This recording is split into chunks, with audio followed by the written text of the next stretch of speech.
মেয়ে লোকের পিছনে নামাজ যে পড়া, মেয়ে লোক যে ইমামতি করতে পারবে না, এটা কোরআন শরীফের কোন আয়াতে আছে এবং হাদিসের কোন হাদিসে আছে যে মেয়ে লোক ইমামতি করতে পারবে না? তা আমি বললাম যে আগে আমার এই কথার জবাব দেন, আপনারটা জবাব পরে দিন। আমার কথার জবাব আগে দেন। মাগরিবের নামাজ কয় রাকাত পড়ি ফরজ? 3 রাকাত। 4 রাকাত পড়া যাবে না, এটা কোরআন শরীফের কোন আয়াতে আছে, কোন হাদিসে আছে? ফজরের নামাজ ফরজ কয় রাকাত? 3 রাকাত পড়া যাবে না, অথবা 4 রাকাতও পড়া যাবে না, এটা কোন হাদিসে আছে, কোন আয়াতে আছে? কয় যে কোনো জায়গায় নেই। তাই বললাম ওটাও কোনো জায়গায় নেই। রাসূলুল্লাহ ইবাদতের যে নমুনা দেখিয়েছেন, যেভাবে করেছেন, তিনি 2 রাকাত ফজরের নামাজ 2 রাকাত পড়েছেন, আল্লাহ বলে দিয়েছেন ওইটাই ফরজ, ওর 1 রাকাত বেশি পড়া যাবে না। 3 রাকাত মাগরিব, 1 রাকাত বাড়ানো যাবে না। জোহর সব দিন জোহর পড়ি 4 রাকাত ফরজ, আর জোহরের ওই নামাজটি জুমার দিনে কয় রাকাত পড়ি? 2 রাকাত ফরজ পড়ি। এই কনসেশন কে করলো?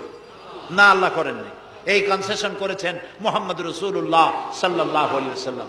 ইবাদত রাসূলুল্লাহ যদি 2 রাকাত পড়েন, 2 রাকাত পড়াই ফরজ। যদি ইবাদতের যে সব নমুনা তিনি দেখাইছেন, তার থেকে ইবাদতের নতুন কোন নমুনা দেখাবার কোনো সুযোগ নাই। মহিলাদের আল্লাহ পাক এই পৃথিবীতে একজন মেয়ে লোককে নবী বানান নাই। বানিয়েছেন?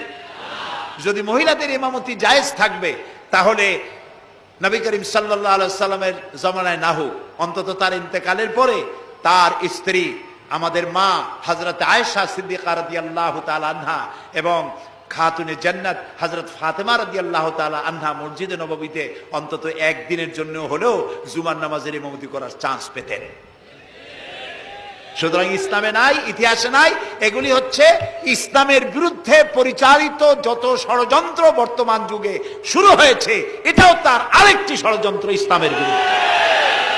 প্রিয় ভাই সব, এই জন্য আমাদের মনে রাখতে হবে, নতুন কোনো কথা আমরা মানি না। কোরআন এবং হাদিসের মধ্যে আল্লাহ তাআলা সব কমপ্লিট করে দিয়েছে, সুবহানাল্লাহ ওয়া বিহামদি। এই জন্য আল্লাহর হুকুম এবং আহকামকে মানা, এই 4টি কাজ, এই 4টি শর্ত যদি পরিপূর্ণ করতে পারি, তাহলে আমরা পুরোপুরি মুসলমান। মিথ্যা কথা বলা যাবে না, ওজনে কম দেওয়া যাবে না, খাদ্যে ভেজাল দেওয়া যাবে না, মদ জুয়ার কাছে যাওয়া যাবে না, জেনা ব্যভিচারের কাছে যাওয়া যাবে না।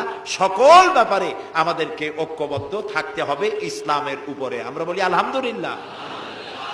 প্রিয় ভাই সব, মেয়ে লোকের পিছনে নামাজ যে পড়া, মেয়ে লোক যে ইমামতি করতে পারবে না, এটা কোরআন শরীফের কোন আয়াতে আছে এবং হাদিসের কোন হাদিসে আছে যে মেয়ে লোক ইমামতি করতে পারবে না? তা আমি বললাম যে আগে আমার এই কথার জবাব দেন, আপনারটা জবাব পরে দিন। আমার কথার জবাব আগে দেন। মাগরিবের